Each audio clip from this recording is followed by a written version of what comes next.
Ayun na. Kung ikabuti ng mga bata mo.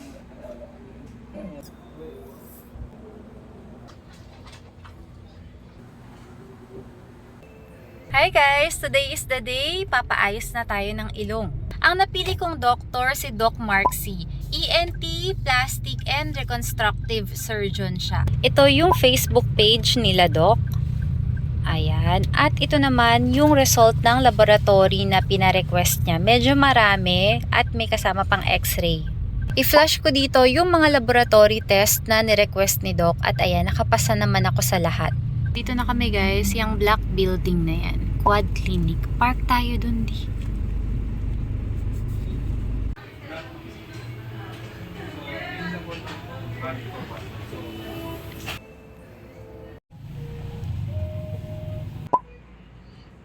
Send ko sa kanya to. Bilis mo ka mamaga. Alam mo from few seconds sa pinipicture ako. Alam mo mamaga ako. Guys, ito na yung after. Ayan siya. Kung mapapansin nyo, sorry ha, hindi naman ako pinagwawalang magsalita. Pero Take the next left onto Sampaloc. pero nag-iingat na lang ako. Wala akong tahi dito sa A-Lars. Kasi yun yung usapan namin ni Doc. Ayoko ng possibility na magkaroon ako ng peklat dyan. Tapos, yung pagbabago, gusto ko, hindi sobrang laki. Hindi sobrang laki ng pagbabago. Ang problema ko lang kasi talaga, yung bulbous tip, tsaka yung nakaganon na A-Lars.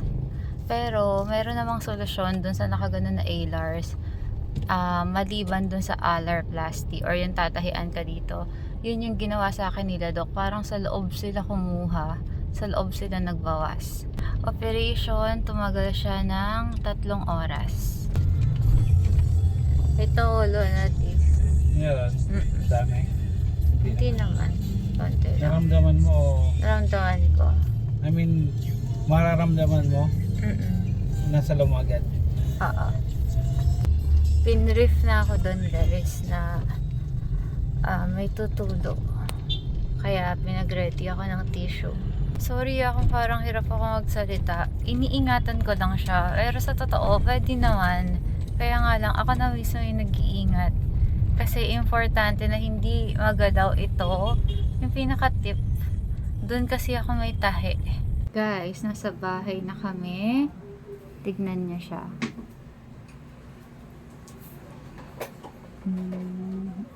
Yung ilong ko to begin with, hindi talaga siya ang tawag dito pantay. Hindi pantay yung butas. Pero magi-improve pa yan. Tapos, sa nasa sakyan, ito yung dugo na tumulo. Ayan lang naman. May nafe-feel pa ako na dugo dito eh. Kaya lang, ganyan-ganyan ko lang siya. Tapos, hindi din ako maglilinis ngayon. Bukas na ng umaga. Gagawin ko lang, kakain para makainom na ng gamot. Tapos, ayun na, matutulog na ako ulit. Higa na ako ulit. Gusto mo pineapple, me? Ay, oo, Dad. Hindi, kakain muna ako. Pagkain, tapos pineapple. Oo. Iiwi mo pineapple. Ayun na. Normal naman daw to. Yung may mga tumutulong dugo. Basta sasaluhin ko lang siyang ganyan. Ito hindi ko alam kung ano to. Parang may sugat ako dito na tuldok. Cold compress mo muna habang natin may pagkain. Oo, cold compress muna ako. At ito papakita ko sa inyo yung threads. Ito yung threads na nakuha sa akin. Yung pinakahuling pa-refill ko, 10 threads yung nilagay. At ito siya. Ito na siya. Hawakan ko nga. Buong buo pa rin siya guys. Kung hindi ako nagkakamali, May ako huli. May ba or August? I-check ko, ilalagay ko na lang dito. Pero kahit na ilang buwan na yun, tignan niyo yung threads ko. Sabi rin ni Doc ang taas-taas pa raw ng threads. Sabi ko naman sa kanya, masipag kasi ako magmasahe, Doc, kaya nakatayo pa rin yan at na, alam mo yung buong buo pa siya. Maganda pa. Parang bagong gawa. Pina-take home sa akin ni Doc. Remembrance. Magko-cold compress na ako. Ito guys, nabili ko sa Shopee. Wala kasi sa supplier namin sa Bambang. Ay alam ko, aware ako na merong ganitong cold compress. Maliban dun sa parang ice bag na nilalagyan, pinapasukan sa loob ng ice. Alam ko na merong ganito. Kaya naghanap ako sa Shopee. Mas maganda kasi siya. Ilagay mo to yellow o hindi na? Yellow din di. Di parang wala akong ma-feel. Tanggalin mo na. Saka huwag mong doblehin. Ang laki kasi nung towel na good morning eh. Yan. Ang turo sa akin, cold compress dito sa noo tsaka dito. Bukas guys, malalaman natin kung gaano ko mamamaga. Kasi ngayon hindi eh, 'di ba? Yung mukha ko ganun pa rin. Yung talagang ilong ko lang namumula at namamaga. Pero yung mukha ko normal lang siya. At itong sa tenga ko, yung pinagkuhaan ng cartilage, nakatahi siya. So, hindi ko siya kailangang langgasin or linisin. Sabi ni Doc, kapag ka nabasa, i-blow dry ko lang siya. Sila na daw ang bahala dyan. Ito din, wala rin akong gagawin. So, ang lilinisan ko lang, Sterimar lang ako, magkabilang butas, tsaka dito. Sino tumatawag sa phone? Kung ikaw, ng mga bata mo, yan talaga. Mahal mo? Ako mahal din. Mhm. Hi guys, good morning. Ang aga kong nagising. Alas 7 pa lang gising na ako. Nahirapan akong matulog kasi natulog ako dun sa parang upuan namin, yung folding bed na nagagawang chair. Natulog ako ng parang nakaupo.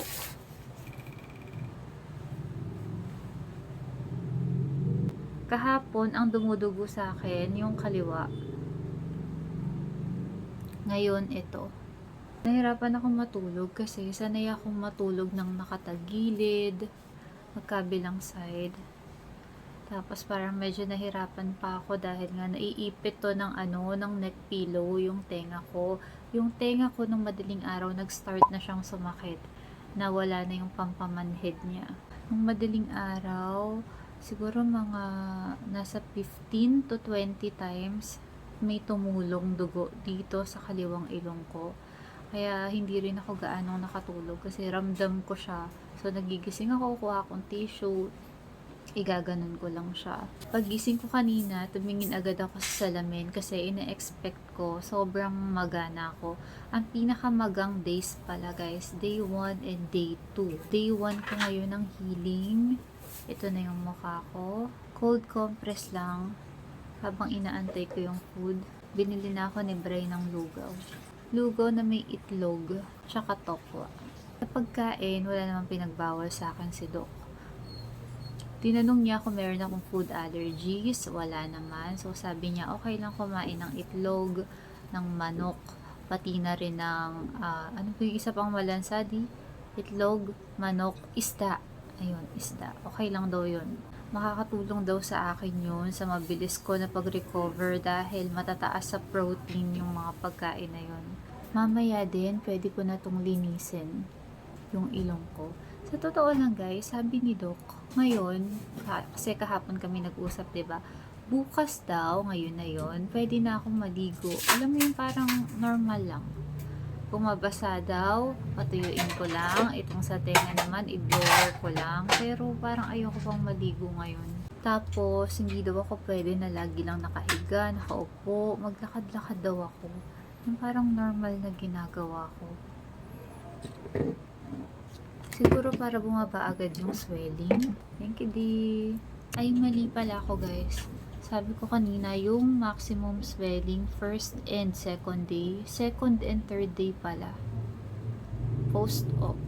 Tapos na ako kumain at nakainom na ako ng gamot. Ang gamot ko guys, Coamoxiclav, Selecosiv, 2 times a day. Tapos yung pangatlo, methylprednisolone, 3 times a day. Grabe yung methylprednisolone, grabe yung pait. Hanggang ngayon, nalalasahan ko pa. Ngayon naman, inom tayo ng arnica. Hindi pala inom, tinutunaw to sa ilalim ng dila. 5 pellets, 3 times a day. Nagkumpisa ako nito, mga 3 days. 3 days before ng operation ko. Tumutulo na yung magkabilang butas. Arnica pellets for pain tsaka for bruising. Ayan. Siguro kaya rin hindi ako sobrang namaga at nagpasa, pero tignan pa rin natin. Kasi nga ang sabi doon sa binigay na papel ni Doc, instructions to yung mga dapat gawin galing sa clinic ni Doc. Tapos, ayun nga, yung sabi ko kanina, maximum swelling 2nd to 3rd day. So, tignan natin bukas hanggang sa 3rd day kung talagang mamamaga ba ako. Kung hindi man, feeling ko, dahil yun sa tulong ng arnica, vitamin C, tsaka pineapple. Sterimar. Sabi ni Doc, spray lang, 2 to 3. Sample ko muna. Yun. Sige, dito. Taas mo pa kaya? My God, parang di ko kaya. Yan. Bakit yung ba?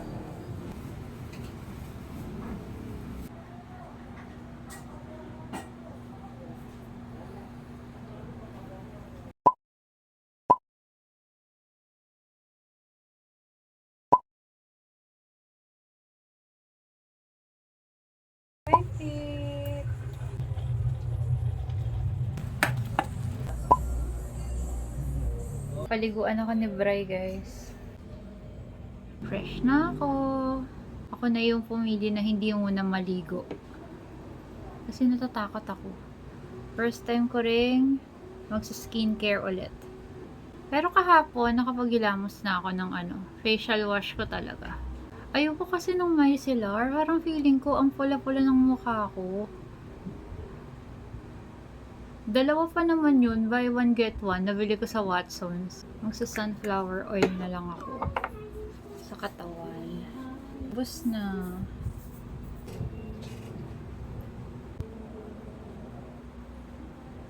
Nagugulat pa rin ako. Hi guys! Healing Day 6. Ngayon yung schedule ko ng sutures removal. Papunta na kami kila Doc at medyo na traffic kami. Ito yung itsura ng ilong ko. Grabe pala yung lip tint ko. Hindi ko kasi ma-blend ng maayos. Yun yung ilong ko, mga sis. Hindi ko nga alam kung yung brown ba na yun ay langib. Malalaman natin mamaya. Guys, ito na siya. Eto, matatanggal daw yan. Kailangan ko lang babaran. May natanggal naman si nurse dito sa bandang tip kanina. Kaya lang hindi niya raw maayos. I mean, hindi niya matanggal ng mabilisan kasi nga nakadikit siya. So, ang gagawin ko ngayon, eto, sprayan ko na siya ng Sterimar. Tapos mag-aano na ako, magko-cotton buds. Sabi ko nga gusto ba ni nurse pakuha ko yung Sterimar? Kasi mas okay daw yun. Parang mas mabilis niyang mapapalambot. Ayaw.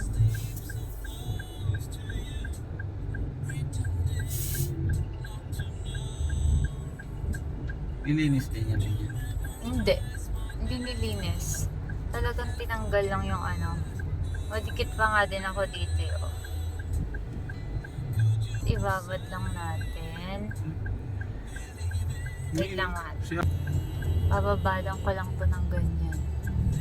Hanggang sa makauwi kami. Hi guys, nasa bahay na kami. Pagdating naligo agad ako. First time pong mabasa ito. Alam nyo, nung day 1 hanggang kahapon, ayoko talaga mababasa tong part na to. Iniiwasan ko talaga siya. Yan, lahat ng yan. Sabi ko sa inyo, kapag naghihilamos ako, eto lang, ayan, yung nakalabas lang, iniiwasan ko to. Hindi pala dapat ganun. Kaya namuo yung parang dead skin na yan. Ayan, yung nakikita niyang brown.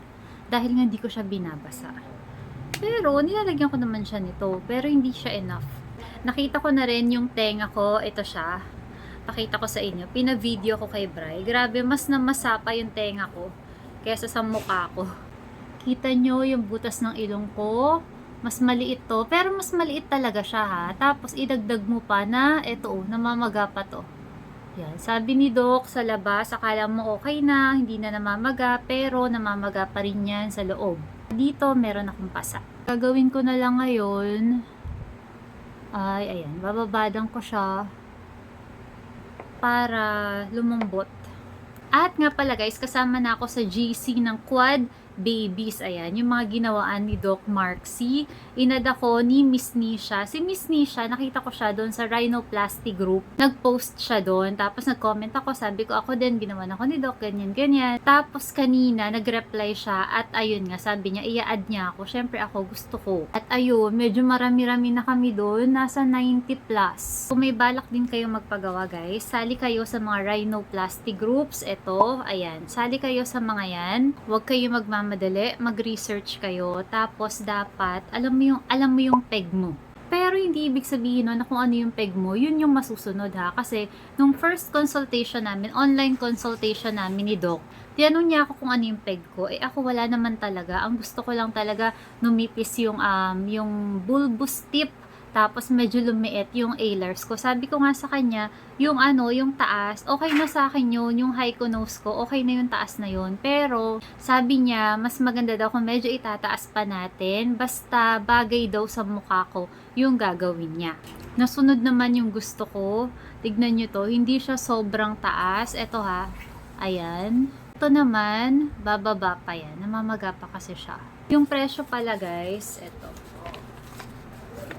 Ang total na binayaran ko, 105,000 pesos. 90 pesos, rhinoplasty from Threads. Tapos, dahil nga nilagyan ako ng mesh, alam ko yung mesh dito yung sa tip 15,000 yun. So, nagbayad ako una ng down payment, 10,000. Non-refundable yun. Pero kunwari, meron ka ng schedule. Tapos, meron kang emergency nung time na yun, hindi ka makakapunta, pwede naman siyang i-resched. At yung online consultation kay Doc, 500 pesos. Nagpa-online consultation ako, pero nung magpapa-opera na ako, meron doon, walk-in naman siya. Ay hindi ako sure kung walk-in siya or naka-schedule siya. Basta yung alam mo yung nagpunta siya doon. So, depende sa inyo kung gusto nyo ng online lang or gusto nyo makita talaga ni Doc yung ilong nyo. Kumbaga, face-to-face kayo. Yung 105,000 na to, labas yung gamot, labas yung laboratories. Mas swerte nga ako dahil yung friend ko meron silang laboratory. Yung mga pinagawa sa aking labs, nakuha ko lang yun, pinabayaran niya lang ako ng 1,000 pesos. Sa gamot naman, dahil nga meron naman kaming botika, ayun, wala naman akong binili. Etong mga to yung nabili ko sa Shopee at kung meron pa, lalagay ko na lang dito yung mga nabili ko online. Siguro nasa mga 12 to 15 minutes na yung vlog na to. So, end na natin para hindi naman super haba. Kung may mga tanong pa po kayo, i-comment nyo lang para makagawa tayo ng part 2. Pansin nyo, bumabalik na yung pagsasalita ako sa normal. Hindi na yung parang akong robot na nakadikit lang yung upper lip ko. Medyo gumiginhawa na yung pagsasalita. Yung pagsasmile, ayoko siyang pilitin. Kasi natatakot pa rin ako baka mamaya may mag-snap na natahi sa loob. Meron pa kasi yung mga sinulid sa loob. Yung mga sinulid daw na yon, natutunaw siya. End ko na ang ating video. Thank you for watching. Bye-bye!